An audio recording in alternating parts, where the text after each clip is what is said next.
Quand on compare la tête de Conor McGregor en 2024 à celle qu'il avait en 2016, on y voit directement le symbole d'une déchéance. D'un côté, on avait un homme affûté, motivé, en pleine forme, qui battait des records dans l'octogone, la poule aux œufs d'or de Dana White, le patron de l'UFC. De l'autre, on a un type bien plus gras du visage, presque méconnaissable. Alors, on pourrait malgré tout se dire que c'est peut-être volontaire. Il pourrait avoir fait une grosse prise de masse, avec potentiellement des stéroïdes, pour changer de catégorie, ou se lancer dans le catch. Pourtant, en 2021, au moment d'une nouvelle humiliation contre Dustin Poirier, c'était le jour et la nuit. Face à cet homme qu'il avait pourtant terrassé en septembre 2014, il ressemblait encore à un combattant en bonne santé. En réalité, ce n'est pas seulement une déchéance physique, c'est bien plus que ça. Très régulièrement, on l'a vu avoir un comportement instable, en roue libre sur les réseaux sociaux. La liste d'incidents en tout genre dans lesquels il est impliqué depuis plusieurs années n'en finit pas de s'allonger. La personne éloquente et réfléchie qu'il était à son âge d'or semble avoir laissé la place à un pochetron sans la moindre classe dans son expression. Pire encore, il a l'air d'avoir perdu de nombreux kilos de lucidité. I'm blessed to have entered into the movie alongside him. Que s'est-il passé avec Mystic Mac ? Comment expliquer une telle régression ? Est-ce qu'il a trop bu de Proper 12, la marque de whisky qu'il a créée ? Est-il devenu accro à la cocaïne ? Son succès et la richesse ont-ils éteint sa flamme intérieure ? Tous ces mystères sont fascinants et de la plus haute importance. On parle quand même du combattant le plus célèbre de la planète. C'est un homme qui a battu des records de vente de pay-per-view et qui a largement aidé l'UFC à prendre une autre dimension. Ensemble, on va essayer de résoudre l'énigme Conor McGregor. Pour commencer, faisons un petit voyage dans le passé. On est en 2017, à une époque où l'Irlandais n'avait rien à voir avec sa version de 2024. À cette période, il domine l'univers du combat. Il était réputé pour une éthique de travail hors pair, il ne reculait devant aucun effort. Il a même raconté que sa sœur lui avait offert le livre Le Secret quand il avait 15 ans, sur la loi de l'attraction. Ça l'avait marqué, l'incitant à toujours croire en lui et à être positif. Avant de devenir une star, McGregor se levait à 5h30 du matin pour aller travailler. Il se reconnaissait dans le peintre néerlandais Van Gogh, qui avait dit un jour avoir dédié sa vie à son art et qu'il avait perdu la raison dans le processus. Cet individu a attiré des millions de nouveaux fans vers l'UFC. Par exemple, personnellement, je suis devenu fan de lui en voyant un film sur son parcours, et à l'été 2016, au moment de son deuxième combat contre Nate Diaz, j'ai commencé à aimer l'UFC grâce à lui. Il était divertissant avec son trash talking, son côté très sûr de lui, ses prédictions qui s'avéraient correctes. Est-ce que vous réalisez que sur les 10 combats qui ont fait le plus de ventes de pay-per-view de l'histoire de l'UFC, il y a 8 matchs de Conor McGregor ? Son combat contre Khabib Nurmagomedov est le show UFC le plus acheté de tous les temps, avec 2,4 millions de ventes, ce qui en fait le 4e pay-per-view le plus vendu, en comprenant aussi la boxe.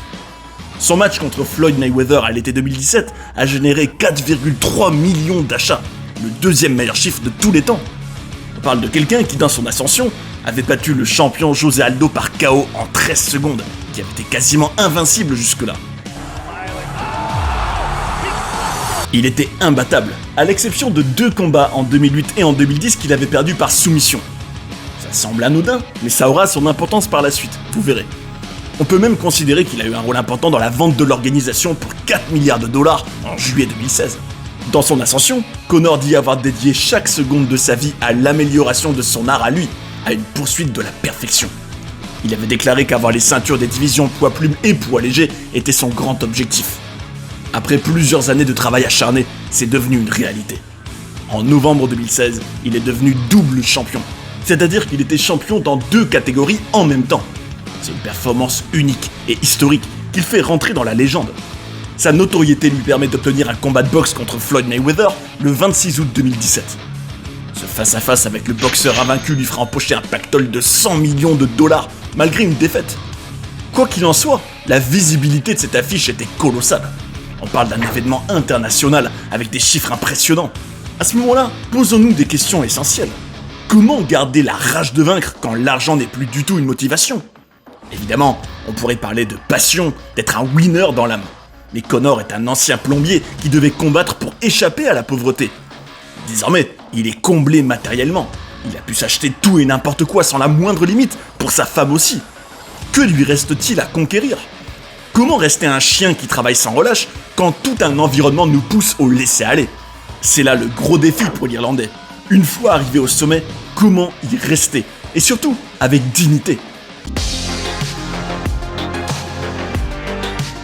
À l'époque de son succès, McGregor lance sa marque de whisky Proper 12. Il capitalise sur sa célébrité pour gagner un maximum d'argent. Ce choix s'avérera payant.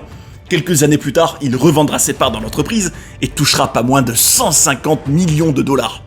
Mais en étant face à sa richesse et sa vie hors de l'octogone, on se demande, et les combats dans tout ça? À partir de 2017, quel combat a-t-il eu? Tenez-vous bien, entre le jour où il est devenu double champion à l'automne 2016 et l'été 2024, il n'est retourné que 4 fois dans l'octogone, soit une apparition tous les 2 ans en moyenne. Alors que cette défaite avait été rarissime jusqu'en 2017, son aura et sa crédibilité vont en prendre un sacré coup. C'est simple, ses venues dans l'octogone symbolisent sa déchéance.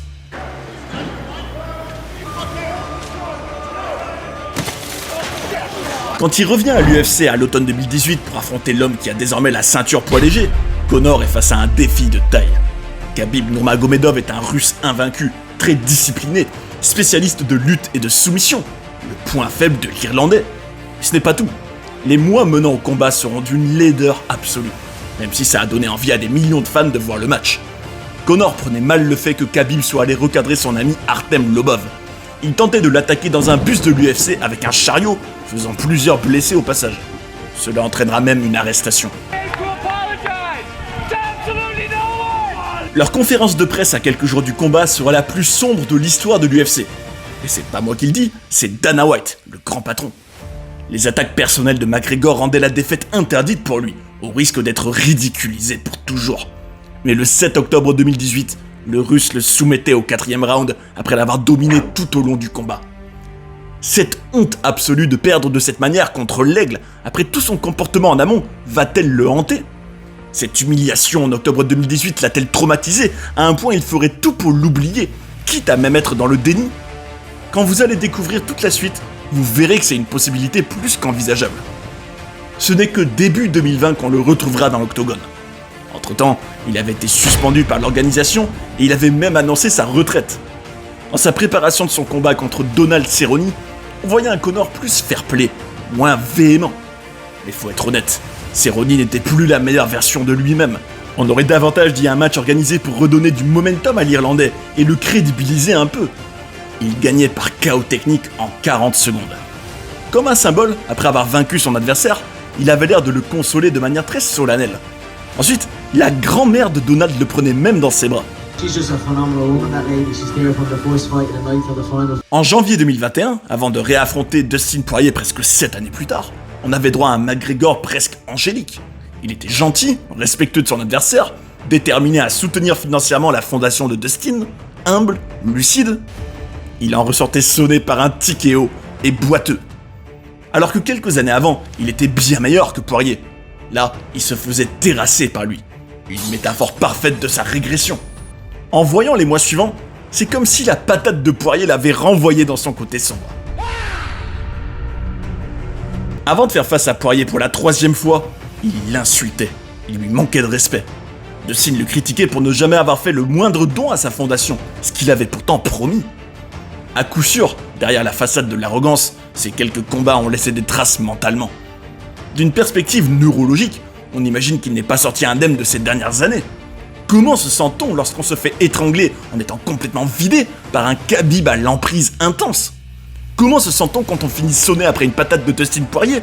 Encore plus quand c'est la première fois que ça nous arrive à ce niveau-là. Effectivement, jusqu'à présent, les rares défaites de McGregor dans le MMA avaient été des soumissions, comme le premier combat contre Nate Diaz et celui contre Khabib. À terre, il était friable, mais dans le striking, c'était l'un des meilleurs. Mais là, il se faisait démolir dans son domaine de prédilection. Cela ne symbolisait-il pas parfaitement sa déchéance? En janvier 2021, dans la préparation de ce rematch contre Dustin Poirier, attardons-nous quelques secondes sur une interaction très marquante avec un journaliste. En conférence de presse, voici ce que quelqu'un lui demandait et sa réaction, que je trouve très marquante personnellement. When that gold belt is around my waist and my mother has a big mansion, my girlfriend has a car for every day of the week, then it will pay. Then I'll be happy. It's been some rise. I've got it done and I'm up here. En juillet 2021, après avoir fait un trash talking qui dépassait les bornes, il se brisait le tibia et le péroné en plein affrontement avec Dustin Poirier. C'est indéniable qu'il n'en sortait pas grandi, surtout avec son comportement dans la promotion du match. Même après avoir perdu, il se permettait d'insulter la femme de Poirier avec insistance. Alors qu'il avait prédit que Dustin sortirait de l'octogone sur une civière, c'est lui qu'on transportait hors de la cage à la fin du combat, ce qui faisait tout de suite penser à du karma. Où était passé l'homme humble et nouveau d'il y a quelques mois ? Le fait est qu'il subira une opération de 3 heures et qu'il en ressortira avec des plaques en métal et des vis dans la jambe. Pouvez-vous seulement imaginer avoir une telle blessure sans la moindre séquelle psychologique ? Parfois, on a vraiment l'impression d'avoir affaire à quelqu'un avec une double personnalité.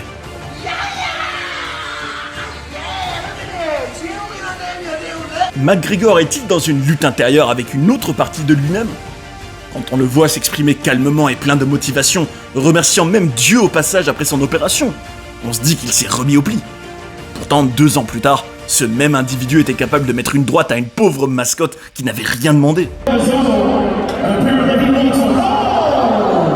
Et si l'argent de la boxe grâce au match contre Floyd Mayweather et la défaite contre Khabib avaient tué sa fin de victoire et son mental de gagnant ? On pourrait tous le penser.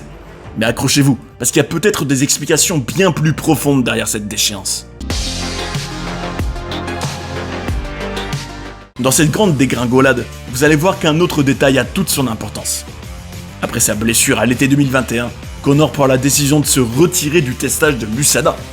Alors l'USADA, qu'est-ce que c'est ? C'est l'organisme qui veille à ce que les combattants de l'UFC ne trichent pas. Depuis quelques années, il s'assure qu'aucun des athlètes ne se dope et que la compétition soit équitable. En se retirant de ce cycle, McGregor n'est donc plus contrôlé et encadré par ce processus très strict. Concrètement, il peut prendre tous les produits qu'il veut sans aucune conséquence, si ce n'est qu'il ne peut pas combattre à l'UFC pour le moment. Vous ne serez donc pas surpris par la suite. En décembre 2021, il montrait à ses fans son évolution physique. Celui qui était une brindille quelques années avant ressemblait davantage à un gorille désormais. L'Irlandais se retire des tests de l'USADA et décuple de volume. Comme c'est étrange. N'aurait-il pas obtenu ses nouveaux muscles d'une manière naturelle ? Faut malgré tout être fair-play. Même en prenant des stéroïdes, un athlète doit quand même travailler dur à la salle pour se transformer. Ce n'est pas un produit miracle qui nous change du jour au lendemain. Les plus grands catcheurs dans les années 90 et même Brock Lesnar, star de la WWE et ancien champion du monde poids lourd de l'UFC, en savent quelque chose. Et justement, on se pose une question. Pourquoi Conor fait-il cette transformation ? Veut-il se reconvertir dans le catch ? D'ailleurs, ce ne serait pas une mauvaise idée. En étant visiblement moins motivé par l'UFC et avec sa personnalité très spectaculaire, le divertissement sportif n'est-il pas une solution idéale ? Ce qui est certain, c'est qu'on ne dirait plus le même homme qu'en 2016, voire même qu'en juillet 2021. Comme vous l'imaginez bien, on l'accuse rapidement de dopage. Aurait-il pris des hormones de croissance pour favoriser sa guérison et se transformer physiquement en même temps ? On peut même avoir une approche un peu plus psychologique. Cet homme en crise qui a multiplié les humiliations, avait-il besoin de retrouver confiance en lui ? A-t-il voulu avoir un nouveau physique pour se relancer mentalement, impressionner le grand public ? Pour votre information, ce n'est qu'en décembre 2023 qu'il se mettait à nouveau dans le testage de l'UFC. Pouvez-vous seulement imaginer qu'il est resté loin de l'octogone pendant plusieurs années à ce moment-là ? En tant qu'amateur de combats excitants, on se demande pourquoi ? Pour quel motif un des individus les plus divertissants de l'UFC, dont chaque match est un événement, s'en éloigne-t-il autant ? On aura bientôt plusieurs éléments de réponse, ne bougez pas. Quoi qu'il en soit, même en se dopant peut-être, Conor McGregor serait obligé d'être pendant 6 mois minimum dans le processus de l'USADA avant de pouvoir retourner dans l'octogone. Dans la cage, on ne peut pas tricher. Cet endroit est comme un révélateur, on ne peut plus se cacher derrière la moindre illusion.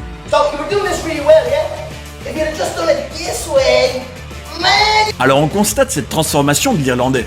On le voit se muscler, se remettre de sa blessure. En parallèle, on voit aussi un visage bien plus gras, qui grossit. Les plus observateurs remarqueront de l'acné sur ses épaules, une perte de cheveux, qui seraient tous des effets secondaires de la consommation de stéroïdes. Personne ne sait vraiment ce que Conor McGregor a pris durant toute cette période. Et il n'en demeure pas moins vrai qu'il doit se ressaisir. Il a besoin d'un nouveau départ. Il doit se prouver à lui-même et à ses fans qu'il est une vraie légende de ce sport. Pas quelqu'un qui a perdu le feu intérieur dès qu'il a suffisamment gagné. Qu'en est-il de l'être humain ? Est-il en crise de confiance ? Est-il resté sain dans sa vie ? Ce grand chelem de la défaite depuis 2017 a-t-il laissé des traces mentalement ? La richesse et ses vices l'ont-ils aussi changé psychologiquement ? Quel Conor a pris le dessus dans son existence ? Le Conor gagnant, humble, qui sait vendre ses matchs comme personne et qu'on pourrait surnommer Mystic Mac?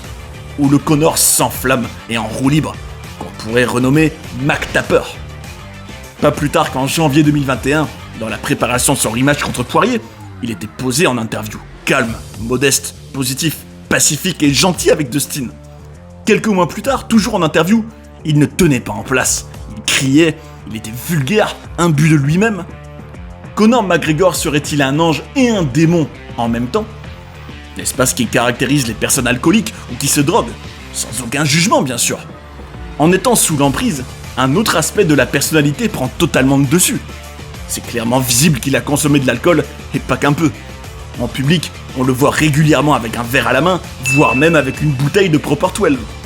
On a même pu constater son énergie débordante et son comportement plus qu'agité à diverses reprises. Ce qui nous pose une autre question. L'Irlandais serait-il carrément tombé dans la cocaïne? En l'observant, on devine un Conor qui ne tient pas en place, qui n'est pas serein et parfaitement cohérent dans ses pensées. Après tout, il a lui-même confié dans un entretien qu'il a besoin d'être occupé pour ne pas vriller. Il a même déclaré qu'avec tout ce qu'il a à sa disposition, ne pas avoir de cap peut le conduire droit dans le mur. Au final, n'a-t-il pas manqué de cadre toutes ces années, tout en ayant de plus en plus de distractions dans sa vie? On doit lui reconnaître qu'il aurait probablement voulu combattre davantage depuis 2017. Il était même prêt à affronter le boxeur philippin Manny Pacquiao. À plusieurs reprises, il disait vouloir avoir plusieurs combats dans la même année. Conor a déjà déclaré que c'était l'UFC qui l'empêchait de combattre davantage. Il aurait préféré être bien plus actif. Peut-être que cette inactivité a fini par transformer l'ange qu'il était en démon. En juin 2023, une femme accusait Conor McGregor de l'avoir agressé sexuellement lors du 4e match des NBA Finals. Selon elle, il aurait voulu la forcer à avoir du sexe oral dans les toilettes après l'avoir embrassée brutalement. Et il aurait même tenté de la violer contre le mur après avoir arraché son pantalon, pendant que la sécurité empêchait qui que ce soit d'entrer dans la pièce, y compris l'ami de la femme. Elle serait parvenue à s'échapper après lui avoir mis des coups de coude. L'Irlandais niera ces allégations, bien que ce n'était pas la première fois qu'il se retrouvait mêlé à ce genre d'incident. En 2018, une femme appelée Terry Murray prétendait avoir été mise enceinte par Conor après une nuit ensemble à Liverpool. La même année, une femme l'accusait de l'avoir violée dans un hôtel à Dublin. Une autre disait qu'il l'avait agressée sexuellement dans une voiture en octobre 2019, à côté d'un pub irlandais. En 2020, il était arrêté par la police française après avoir montré ses parties intimes à une femme dans les toilettes d'un bar.